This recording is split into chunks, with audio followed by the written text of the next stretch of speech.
As Foreign Minister of a country that has contributed immensely to this cause, I'm here to share our perspectives, not only on the challenges before us, but also on the principles that must guide us in shaping the future of global peace and security. India approaches peacekeeping from its civilizational ethos. We see the world as one family, a vision enshrined in the timeless phrase of Vasudhaiva Kutumbakam. This is not just cultural wisdom, but an outlook that anchors our worldview. It is why India has consistently advocated for justice, dignity, opportunity, and prosperity for all societies and peoples. It is also why we place our faith in multilateralism and international partnerships. The global challenges we face, from pandemics to terrorism and economic instability to climate change, these challenges are interconnected and they transcend national borders. Our responses, therefore, must be more cooperation, transcending the competitive aspects of international politics. The natural starting point for such collaboration is the United Nations. I've just come back from New York after attending the 80th UN General Assembly. And let me share with you some key insights from that experience.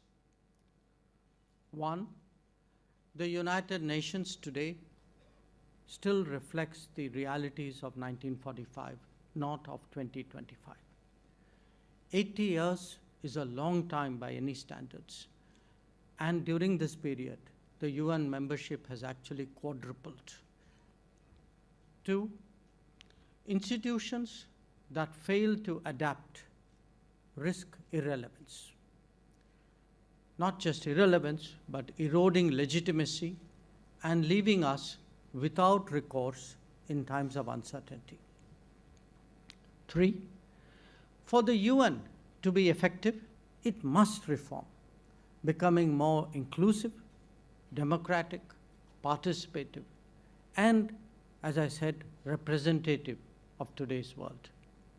And four, it must amplify the voices of the developing world and reflect the aspirations of the rising global south. The UN's legitimacy, and I would say the UN's credibility, depends on it doing so. Now, there is a strong desire among members of the UN for a reformed United Nations, including expansion of the permanent and non-permanent categories of membership of the Security Council. However, the process of reform itself is being used to derail that agenda. As a result, I'm sorry to say, historical injustices still continue.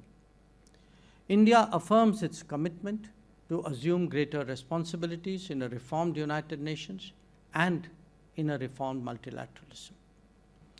Now, this brings me to the core of our discussions, UN peacekeeping.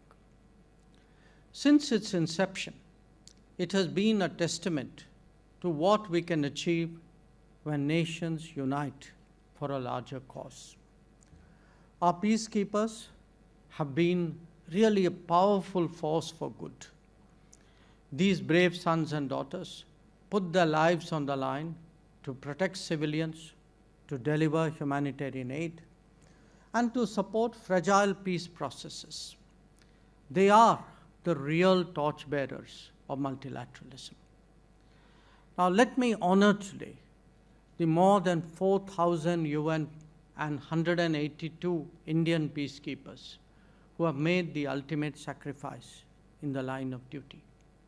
They stand out as a testament to bravery, and their legacy remains a solemn call to action for all of us. We must ensure that their message lives on. Now, as you would all be aware, peacekeeping was not originally envisaged in the UN Charter. The very concept of peacekeeping has evolved over the years. Currently, it draws its mandate from the decisions of the UN Security Council. Changing geopolitical dynamics, the complexities of world affairs, and the nature of conflicts have all shaped the demands of peacekeeping. We all recognize that peacekeeping has been the flagship endeavor and the most effective instrument of the United Nations. When it comes to peacekeeping operations, allow me to flag 7 concerns for your collective consideration. 1, troop contributing countries as well as host states must be consulted while formulating mandates of peacekeeping missions. 2, peacekeeping can only be effective if mandates are commensurate with the resources allocated to the missions. 3, these mandates must always be realistic and always be clear. 4, the primary responsibility for protection of civilians still lies with the host state. 5, technology and peacekeeping go hand in hand and is, in fact, a force multiplier in peacekeeping operations. As a nation that has embraced innovation, let me underline that India stands ready to be a technology demonstrator to enhance the operational capacity of peacekeeping. 6, to address the needs of strategic communication, we must strive to counter mis- and disinformation. The role of ICT is therefore very important.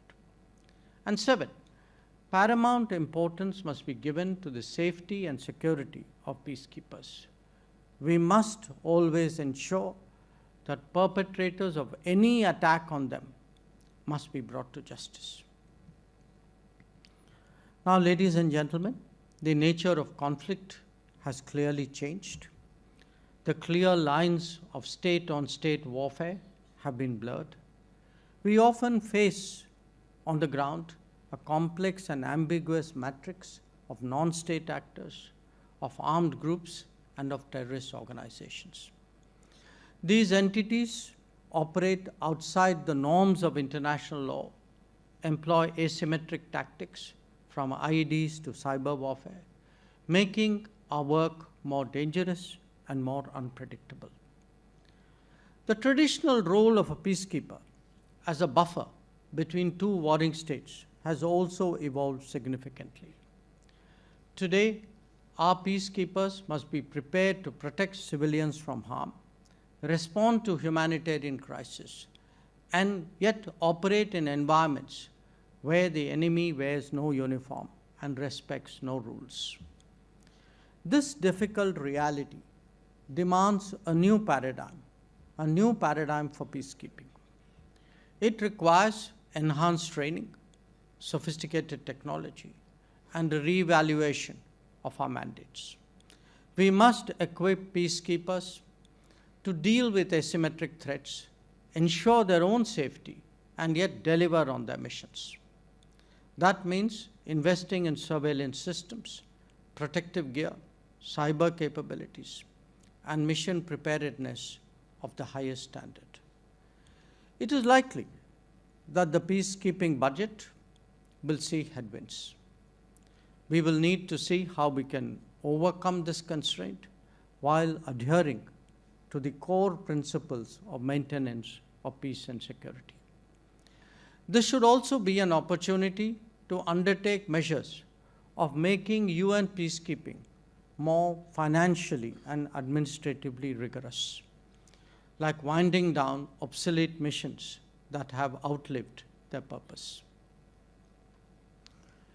For India, participation in UN peace operations is a profound expression of our responsibility as a member state and of our belief in global commitments.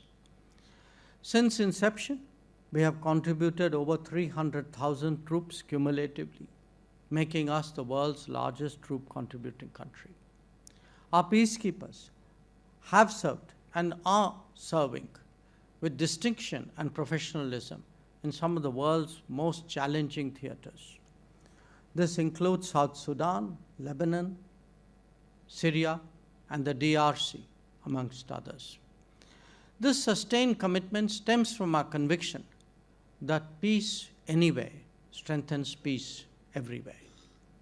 We also take great pride that we have walked the talk in our commitment towards women, peace, and security. Our women peacekeepers have demonstrated the unique impact that they have. They build trust in communities and give hope to vulnerable populations, especially women and children. We believe that it is no longer a question of whether women can do peacekeeping. Rather, it is whether peacekeeping can succeed without women.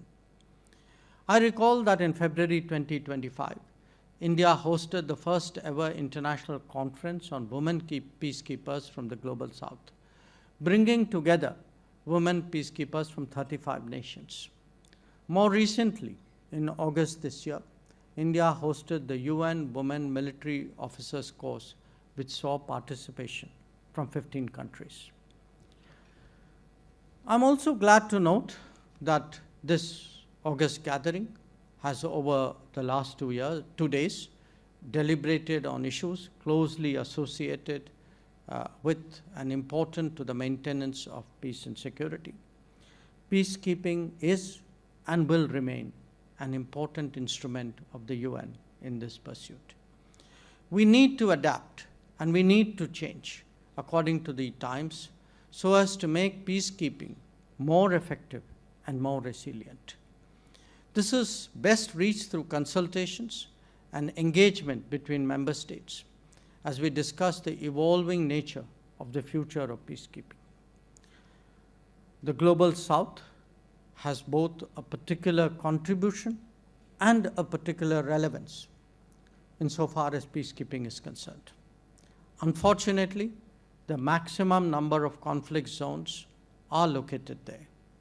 In fact, the requirements of the Global South are themselves distinct, calling for unique, regional, and even local solutions.